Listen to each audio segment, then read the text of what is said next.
And hi guys, and welcome to Gadget Reviews and to this review of the latest episode of Hammer and Bolter, A Question of Fate. I watch a Tech channel that I really like, and the guy every time when he starts the video is like, ah, like this, getting under the table and just jumping around and yeah, well, he doesn't have long hair, but I wonder if I should do that too. I'm gonna look ridiculous. Not that he doesn't look ridiculous, but that's really funny. Anyway, so I watched this episode of Hammer and Bolter, and is it the worst, guys? Is it? Now, hi to you, to everybody in the chat. Thanks, dear Ivy, Mr. D, Dark, hi to you, and Ed even is here. Hi, Ed. So, guys. This is the second part of the season of Hammer and Bolter, okay? And you know what I think about the quality of animation? It is very bad. The episodes themselves, the story, all of that is not that bad. By the way, if you hear something, it's just my puppy behind me, behind the green screen, trying to do things. So, so this episode, guys, it was very interesting because it's about the Sisters of Battle, and they're awesome. They're awesome. So if you think about that, it's great. If you factor that in, yes, it's about the Sisters of Battle. But how is the story? Well, this is a very capsulated story. Well, how every episode of Hammer and Bolter is. But this one felt a bit more capsulated in a way. That's not necessarily a bad thing at all. I'm just saying it felt, like a very small corner of the Warhammer universe. Basically, two sisters are in this temple of Saint Josephine, and that is her. I tried to look for Saint Josephine, but I didn't find anything anywhere about her. I mean, I know about Saint Celestine, but for some reason, when I write down her name in Google, nothing comes up. Maybe I'm spelling it wrong, but I couldn't find anything additional on her. Despite that, the episode does a great job of explaining who she is and how she became a saint and how she works through the powers of the Emperor. All that is great. All that is great. The lines itself, I mean, the dialogue's not that bad. Well, I'm not gonna talk full spoilers, but the enemies here are the followers of Korn, and well, that's it. The whole episode is in this tempo, and the conversation between the two sisters is happening, and then we have a battle, and then something happens, and then the episode is over. So the whole episode is 17 minutes, and that is all about it that is going on in the episode. Now, before I go any further with this review, let me read what it says in Warhammer Plus. So, A Question of Fate, two battle sisters, Elena and Agatha, attempt to hold a saint's shrine against rampaging chaos cultists. Yeah, of course. The sisters are wearied by the constant onslaught and running low on ammunition, yet while there is still a chance, other warriors of the Adepta S I don't know why GW, why Warhammer Plus, you're not finishing your synopsis. I cannot find that synopsis anywhere to read it fully. Even if I wanted to, I can press on more info, and that is it. There's nothing there. It just says summary. The visual is stunning. The visual is stunning. Come on, GW, please. I mean, no, it's not. Anthology series brings Warhammer to life as never before, shedding new light on classic stories from Warhammer history, as well as bringing thrilling new tales to the fore. Okay, so I'm just closing that page altogether.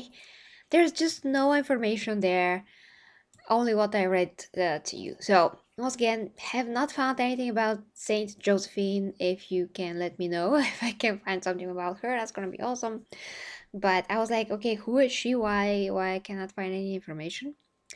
They made her up. That's totally possible. But it says there, guys, classical stories. So what part of a classical story is this? Like, what novel? Where can I read that novel? I'm interested in that, like, really.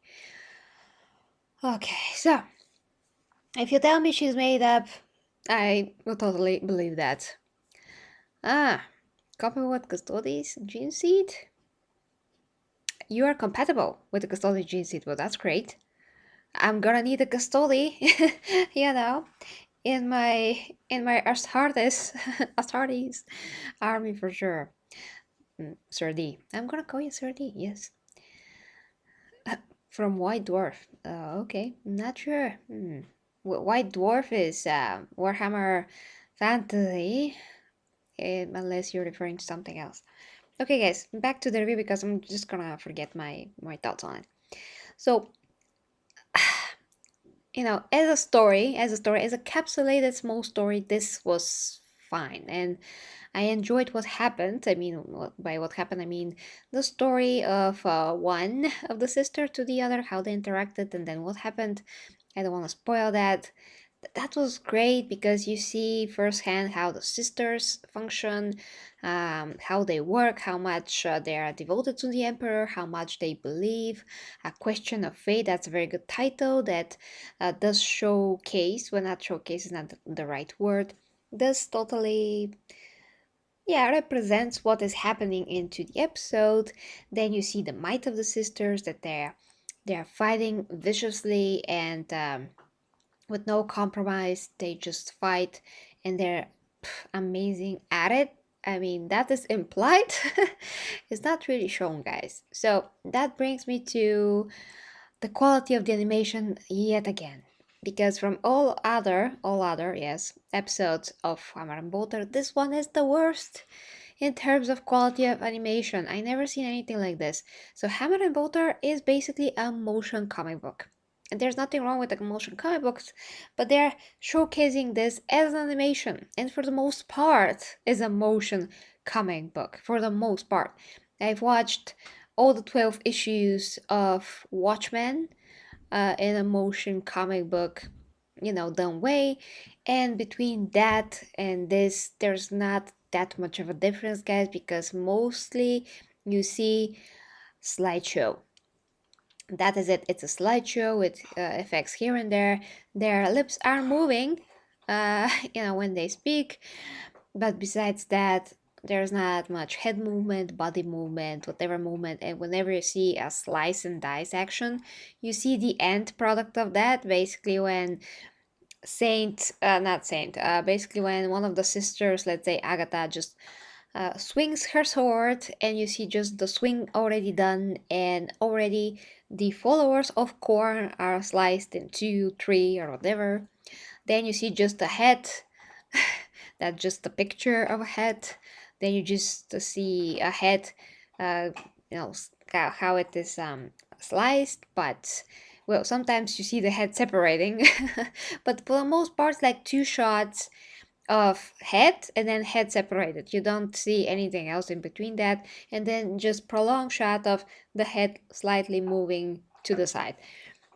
So none of the episodes so far made that worse of an impression on me when it comes to the style of animation, because I did say before this is like a slideshow from the very first episode, but it wasn't that obvious. I mean, it was obvious, but it wasn't that often. But here, everything is a slideshow, everything is a picture, and from time to time they move and talk and their mouths move. The next issue, that is pretty big one, is that the art is extremely inconsistent. When you're reading a comic book, and that's why I said a motion comic, because I seen that in comic books all the time. When you see a character that's a bit more far away from your perspective, they're drawn with a lot less detail, and you can barely tell that it's the same character sometimes because their features are not drawn completely. So half of their face is missing. It's just very simplistic, very simplistic lines here and there, and it looks ugly. It's so ugly, guys. So when you see, especially one of the sisters, because you see her a bit more, she was horribly drawn. Sometimes better, sometimes worse. Sometimes you can't even like say, well, is this the same features of the same sister? Because sometimes her face is extremely rough and extremely lean, and sometimes it looks different from different angles, which of course, when you move, you're gonna look different. But when you're artist and you know how to draw and you understand some of how you should draw in general, you will know that no matter how your character is turning, it has to look like the same character. Like it has to look the same. That character has structure to their face, some kind of a bone structure to their face, so that cannot change unless it's broken or something like that. So that was obvious. Super bad details when from a particular distance, and that's not even that much of a distance. We're talking like, let's say, my background of a distance. That's not really that much of a distance, and there's already a lot worse details there. Then that goes for the armor. That goes for pretty much everything. Then you see some of the followers of Korn. One of them look like Shang Tsung from Mortal Kombat. Shadows on his muscles, and um damn it. He had a skull on his face for a mask. Yeah. So that all of that Shang Tsung, downgraded version of Shang Tsung from Mortal Kombat, he looked like that, and the shadows on his muscles, all of that was drawn very similarly. Yes, similar. It is similar. Sorry, guys. English at nighttime. So it is very similar to how the art is in Warhammer, the freaking Mortal Kombat in the latest. The latest Mortal Kombat that just came out like a month ago. But it's nothing like that. I mean, that also has missing frames because it's not like completely fluent. Like, what animation today is completely fluent? I cannot even think. Okay. I mean, if we are talking about these animations, Marvel animations, maybe What If? What If it's a lot more fluent, although they're not moving all the time, but at least when they're moving, it's very good. So, okay, let's say that one is pretty okay, but some of these animations, Castlevania, they all have this 10 FPS quality to them. Sorry about my fluffy puppy. Um, but this is the worst I've ever seen ever. This is so much worse than anything else. I mean, some people said, "Oh my gosh, this is like Samurai Jack." What? Have you seen Samurai Jack? It's a great animation. He's running, jumping on trees, and that actually is animated. He's doing that, and it's not 10 FPS. I mean, I have seen them. I mean, I have seen Samurai Jack for quite. I mean, yeah, it's been a minute, but I can never forget that. So when he's moving, talking, is not like always something, but you don't have this impression that the animation is horrible quality, because when he punches, when he does anything, he actually does it, and you see it. When he slashes, you see it. There's this effect sometimes where he slashes something and you see it like an effect, but it's not like overused. It's not the majority of the time that you're watching it, and here is the majority of the time. So that is one thing that you just can't get immersed in the story. At least I can't, because the visual style is just very bad, and I just can't also ignore the low quality and the low details of so many things in the animation, because it's obvious. When you see anything Warhammer, there's so many details on the armor, no matter if we're talking about the Astartes, some member of the Inquisition, and the Sisters of Battle. Even an assassin will have a lot of details on them, and depending on the assassin, but still. And here, everything on them is barely there. Barely there. So, it is distractingly bad animation, facial expressions, just very ugly, very inconsistent in quality and visual. Yeah, in quality. How the characters look, even. Then there are some stone. You see some stone, statues, like on the grave, on the stone grave. That is amazingly done, but this is just a still object. You never see anything in that quality, and it's totally different style, because everything else is vector, like vector art, and that the stone is well, like a pastel art. I don't know how to explain it, but it's just totally different style. But it is there. So you see that very quality statue or statues, and then you see the very poor low detail vector art. I mean, vector art is awesome. I'm doing vector art myself, but Jesus, I mean, when it's in animation, it looks so bad this time. It's not about the art, it's about the animation, but I'm saying they spared every freaking detail they could. That's it. So, story-wise, it's fine. It's not something that's gonna blow you away. I would maybe give it 6 out of 10. If they really made up this saint, I'm gonna be furious. Because marketing something as we are actually making stories that you all know and then doing a story that we actually don't know, that's fine if you don't market it this way, but they did. So there's that. I'm like, who is Saint Josephine? I only know Saint Celestine. And like, who is she? Like, what's happening here? Yeah, and quality of animation -3. That's my score. That's my score, guys. So let me see what you're saying now in the comments. So that's my review. That's my score. If you can watch it, watch it. Just this whole thing feels like, well, we don't have anything else officially, and we barely have any new animations of Warhammer because GW made everything. I mean, forbade everything to everyone. So, how this wonderful Max guy artist that I yesterday covered with his Dreadnought animation. People like him are fewer and far between now that can do that, and they are willing to do that. Everyone else stopped or were acquired by GW. Sawdust was completely destroyed, so to speak, and he doesn't want to touch Warhammer ever again.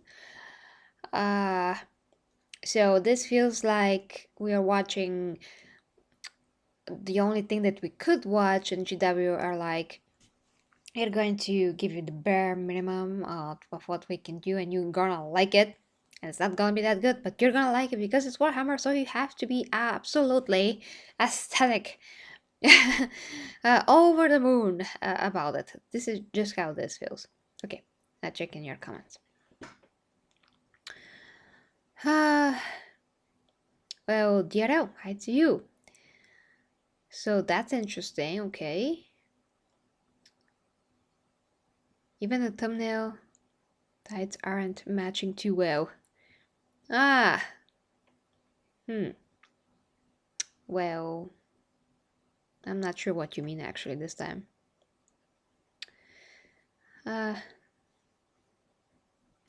Erifel Stern up here? She is the sister of Battle from Demon Fuge? No. There's only 2 sisters in the whole episode. Then you get a lot more sisters at the end, but they're just that generic sisters. There's no names to them. I love Castlevania. It's not that bad. I'm not saying it's bad. I'm saying that it's also struck by not absolutely fluent animation, low FPS kind of a thing, for the sake of some kind of artistry and just the saving of some frames here and there to be drawn. But it isn't that bad. Like, not even close. It's great. It's watchable. There's a lot of actually moments that are pretty breathtaking when Alucard is fighting, and it's just amazing. I mean, pretty amazing for the most part. Yeah, bad animation plus bad drawings. Yeah. Or very, very clean. Yeah, I mean, when I used to draw a lot when I was younger, I mean, I I would do that as a sketch, and then, I mean, that's gonna be like second stage after my sketch, and then I'm gonna keep adding details until I feel like it's ready. So things like that, just extremely obvious. Ribbons with battle pledges and seals? They would go into battle without ribbons with battle pledges and seals. Well, Well, they had bolters. I can tell you they had bolters and swords, and that's it. Yeah, yeah, Mr. D. A way around, yes. I don't know about expensive miniature, but I got a voucher because I'm subscribed to Warhammer Plus of $16, and I had issue with it. I mentioned that the other day, but their customer service was pretty good actually, and they helped me and they got me the voucher to work. But now I have $16 in GW, and I have no idea what I can spend it on. Probably on nothing, because if everything else is more expensive than that, then if they even ship it to Bulgaria, I'm probably end up spending a lot more, and the voucher is gonna be good for not. In that way, because I was never going to buy anyway. That is what I explained to you yesterday on the Far Cry stream, that a lot of those vouchers are just to encourage you to actually buy something, but you will not buy anything in the first place at all if it wasn't for that voucher. But because you feel like you're gonna lose those $16, for instance, this time are 16, there could be it could have been 10, you're actually spending a lot more, so you can buy something else, so you can use the $16. So then you end up spending 25, 50 or something. That is always how it happens. So I probably will not buy anything, because I'm pretty sure that I cannot find even the smallest of figurine for $16 plus the shipping to Bulgaria. If you know such a figure, just let me know. Then I really would get it just to have it. But other than that, I'm not spending anything there. Everything's canon, nothing's canon. That's the rules. Well, it should be all canon, but whoever is that Sister Josephine, thanks, my puppy. My puppy came here to lick me. He's so sweet. Hey, Optic. With Morningstar. Damn it, there's so many. I watched the whole show. I just can't remember now in particular. Who was Morningstar? Damn it. Hi to you, Greg. Hi to you. Hey, Alex. I heard there was shit talking going going on again, so I'm here. Well, yeah, I was always. I mean, I already gave my whole review of the episode. Basically the highlights are that interesting story. It seems like it's not canon. I have no idea who Saint Josephine is, because I just couldn't find her anywhere on Google. And then the animation is absolutely horrible. It's again like a slideshow, just a lot worse, because it's a lot more used, and quality of facial expressions, details on the armor is totally lacking in one shot. Then the other is better, then next is worse, and it's just absolutely so distracting. It's so bad that it's so distracting that I found it actually, yeah, I really found it very, very hard for me to be even touched by what was happening. I mean, what was happening was pretty touching, you can say, because we are talking about Sisters of Battle and how they're devoted they are to the Emperor, how they can use certain abilities, let's say, if the occasion arise, connected to the saint. But it was just so horrible that it was very hard for me to be concerned about what was happening. Yeah, because everything was like, we have this wonderful story about these sisters. It is great. But then, let's see it now through the great quality of our animation. P.S. It is actually extremely bad, but the story is amazing. Let's see it through our quality, lacking of quality, and let's understand it and just live it, because it's Sisters of Battle. You have to love it. We just have to love it. Are you loving it? That is how this felt the whole time. So yeah, that is the episode in a nutshell. Animation -3 out of 10, and the story was just fine, 6. So yeah, that's the summary. Okay, let's see what else, guys, you're saying.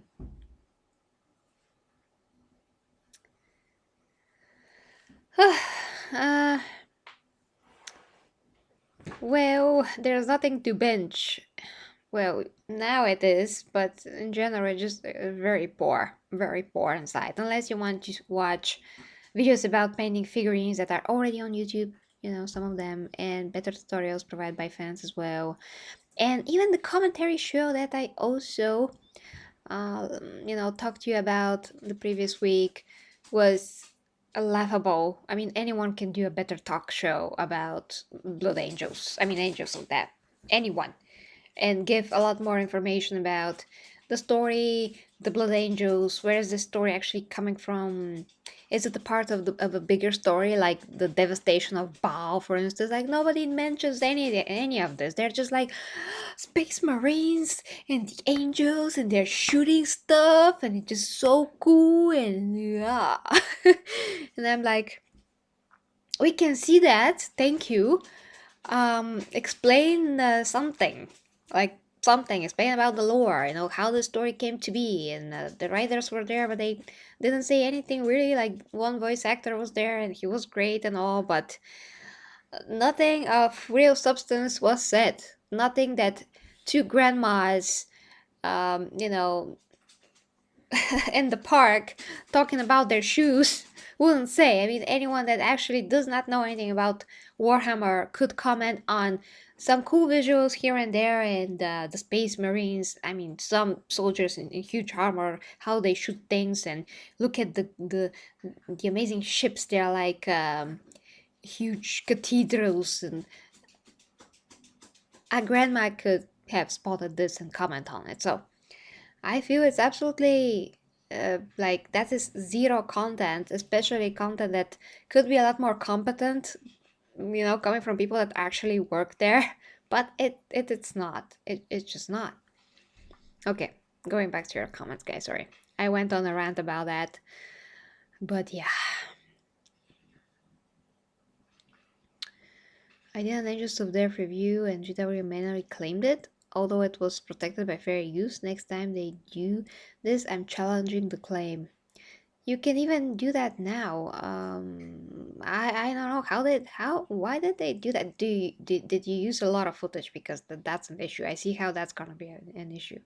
If you didn't use anything, like I'm just using a still image, it's totally under fair use. It's gonna be unfair use if you just use a few even videos like super quick.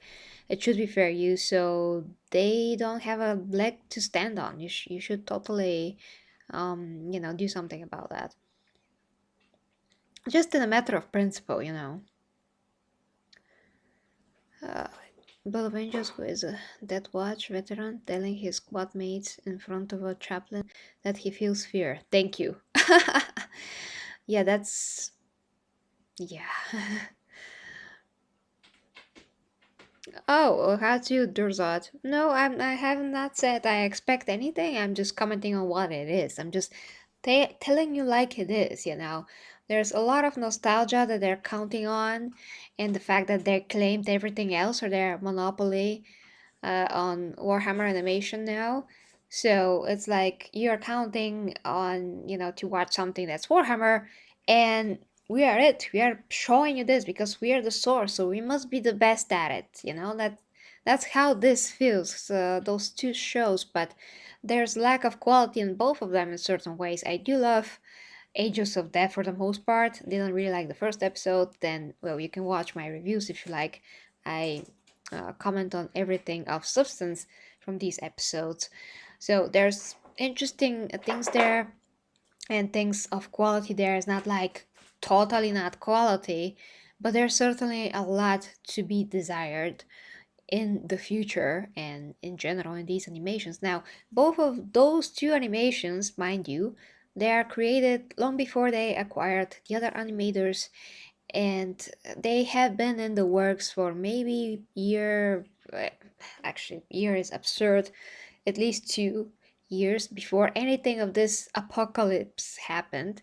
So whatever they produce from now on is gonna be a question of how are the animators like Astartes, Siama Pedersen that they acquired, how are they going to do this thing? How much of GW is going to be, I mean, their influence, and how much of GW influence and meddling is going to be present in those animations, or they're going to rely on the talent of the animators and just let them do their thing. Of course, they're going to confer between themselves about the story and everything. That's all good and normal as long as they're good quality animations.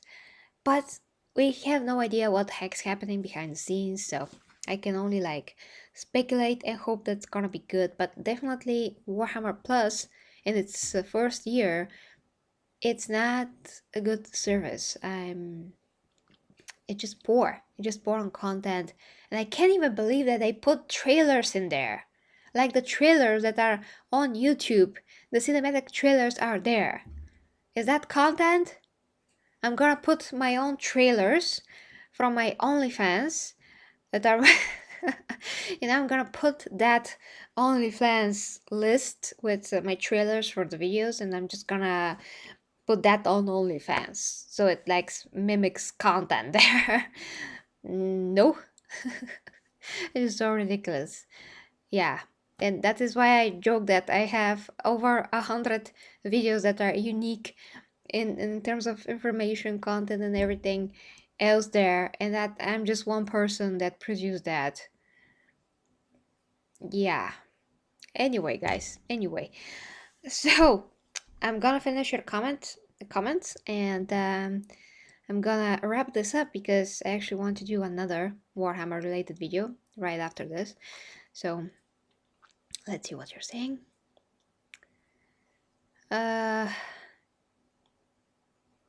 Oh, okay. You have a Polish word there. I mean, you have something to talk about, guys. That's great. Hey, Stuart. Local story, yeah. Fan content is driven by passion, generic content driven by money. You have a point there. You have a point. I mean, GW created something that's awesome. That's Warhammer. That's fine, but quality will lead to money. So they have to have quality and substance, and that will lead to money. I mean, all of those years they produce all those great novels, and there's a lot of layers to everything. That's why I like it so much. And you obviously guys are here, and you were brought by something that you also liked, in Warhammer, whether that be 40k or fantasy. So they do have a lot on their hands. Just imagine the games that could have been made, and the movies and all of that. I mean, comic books, there's already comic books that are not that good, but the point is, the IP is freaking amazing if they know how to utilize it in the best way possible. So fans could be happy, they could be happy as well. It's gonna be awesome, but it looks like it's just, well, we're just gonna put something out there and hope that you buy it.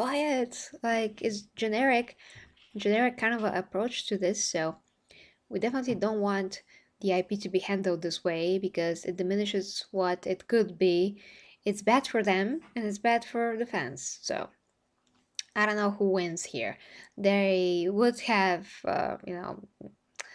gotten a lot more money if they did it right, and if they had actually passion in realizing what they have on their hands. And the thing is that a lot of other companies have done this with their own IPs, but like nobody else is learning the other one's lesson, basically.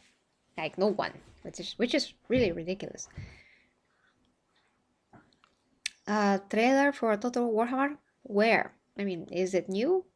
I already covered the two previous ones. If there's new trailer, let me know, but I haven't seen one today. Spokojna noc to you too. I mean, in Bulgarian it's not exactly the same, but you understand me. Spokojna noc.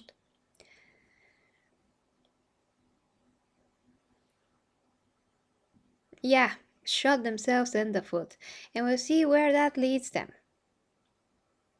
Ah, so you know some Ruski? Bravo to you. Okay, guys, so yeah, definitely spokojna noc. Have a great night. I'm going to prepare for the next stream, so if you want to stick around for that, it is 10:24, and I think I'm gonna be ready by 11. So yeah, see ya in about 30 minutes, guys. Love ya, and thank you so much for watching. If you like to support me, you know where. At my OnlyFans, where I do my fitness, nutrition, health, fitness, sex educational content, plus physique updates, plus everything else that I could be personally helpful with. Don't forget the ASMR too. And oh damn it, I have to do a ASMR stream because I haven't. But yeah, guys, that's it for now, and see you very soon. Bye bye.